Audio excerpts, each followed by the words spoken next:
Hello दोस्तों, आप सब लोग कैसे हैं? आई होप कि आप सब लोग अच्छे होंगे। आज आपके अपने YouTube चैनल पढ़ाई का अड्डा पर हम एक daily use English spoken series start करने जा रहे हैं, जिसमें हम सीखेंगे कि हम डेली बेसिस पे कौन कौन से सेंटेंसेस का इस्तेमाल करते हैं, उसको इंग्लिश में कैसे बोलेंगे। सो फॉर दैट सबसे पहले आज हम सीखेंगे हैज टू और हैव टू का यूज, कि हैज टू और हैव टू का यूज हम कहां करते हैं। यूजेज ऑफ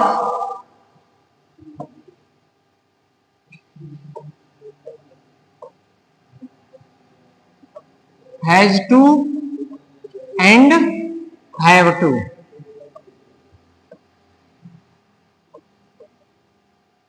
ये हमें आज सीखना है, हैज टू और हैव टू का यूज कहां करते हैं। तो उसका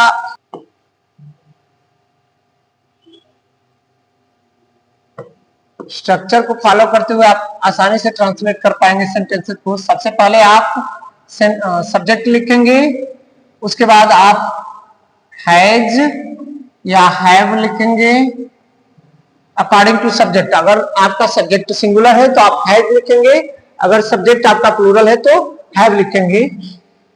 उसके बाद आपको लिखना है टू, फिर आपको जो वर्ब है उसका फर्स्ट फॉर्म लिख देना है और फिर रिमेनिंग वर्ड्स लिख देना है। सच एज फॉर एग्जाम्पल आपके पास एक सेंटेंस है, मुझे दौड़ना है। अगर आपको इसको इंग्लिश में बोलना होगा तो आप इसे कैसे बोलेंगे? तो सबसे पहले आपको लिखना होगा सब्जेक्ट। सब्जेक्ट इसमें है मुझे, यानी कि मैं, तो मैं की अंग्रेजी होती है आई। आई के साथ आपको हैज और हैव में से हैव लिखना होता है, आई हैव। हैव के साथ हमें टू लिखना है, आई हैव टू। उसके बाद वर्ब आपका है दौड़ना, तो दौड़ना की अंग्रेजी होती है आई हैव टू, दौड़ना की अंग्रेजी होती है रन। तो पूरा सेंटेंस हो जाएगा आई हैव टू रन। उसे आज घाट पर जाना है।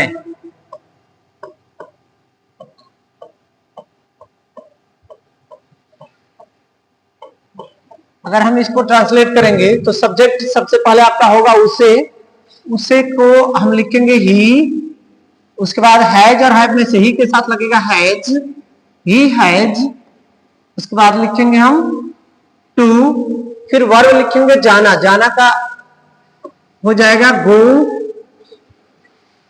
टू, और कहां जाना? तो घाट पर, तो आपका हो जाएगा घाट पर। तो आपका सेंटेंस हो गया he had to go to ghat पर। नेक्स्ट एग्जांपल है, अर्पिता को खेलना है।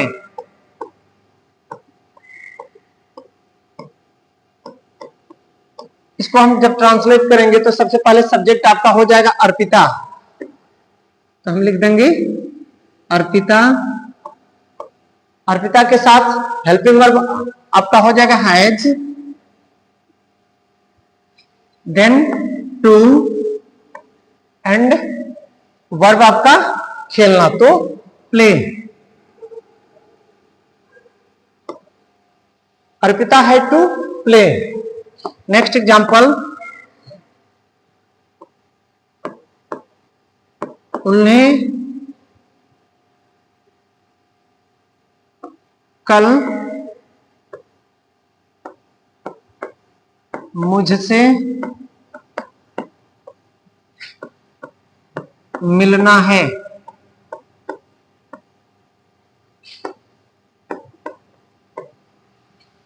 उन्हें कल मुझसे मिलना है, तो सबसे पहले सब्जेक्ट हो जाएगा दे, दे के साथ हैव का यूज करेंगे, दे हैव टू वर्ब हो जाएगा मिलना, तो मीट, और रिमेनिंग वर्ड हो जाएगा मुझसे कल। कल की अंग्रेजी tomorrow. They have to meet me tomorrow, full stop, last में हो जाएगा। वन मोर एग्जांपल,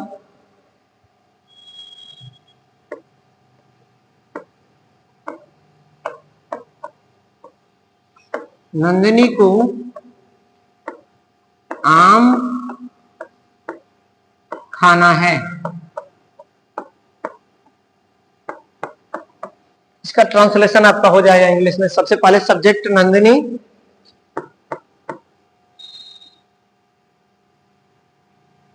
नंदिनी के साथ हैज और हैव में से हम लगाएंगे हैज। नंदिनी हैज टू, फिर वर्ब आपका हो जाएगा खाना की अंग्रेजी होती है ईट, और फिर आम तो mango. Nandini had to eat a mango.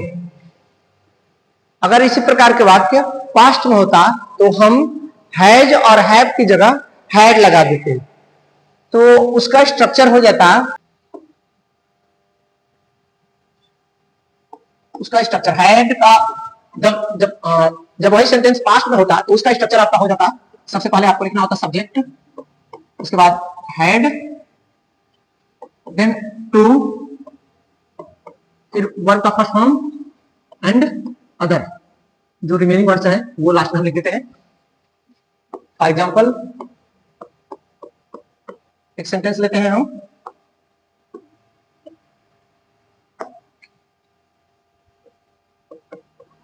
Aaradhya को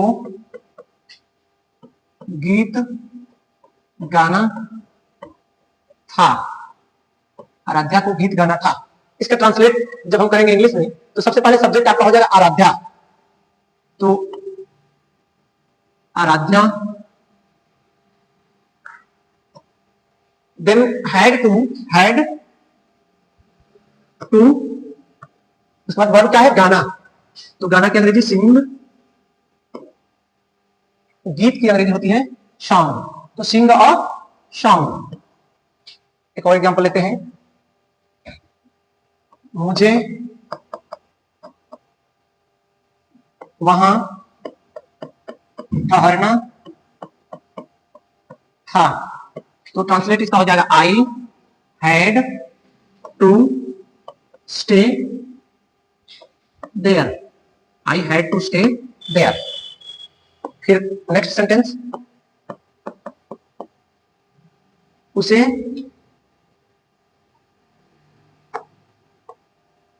यह कार खरीदनी थी, तो सबसे पहले सब्जेक्ट इसमें है उसे, तो उसे की अंग्रेजी हो जाती है ही के बाद हम सब्जेक्ट के बाद लिखेंगे हैड के बाद लिखेंगे टू, उसके बाद वर्ब इसमें है खरीदना, तो परचेज की जगह पे आप बाय भी लिख सकते हैं, उसमें कोई प्रॉब्लम नहीं है। अदर हो जाएगा यह कार, तो यह की अंग्रेजी होती है दिस, और कार की अंग्रेजी कार ही होती है, तो हो जाएगा he had to purchase this car। We have one more example,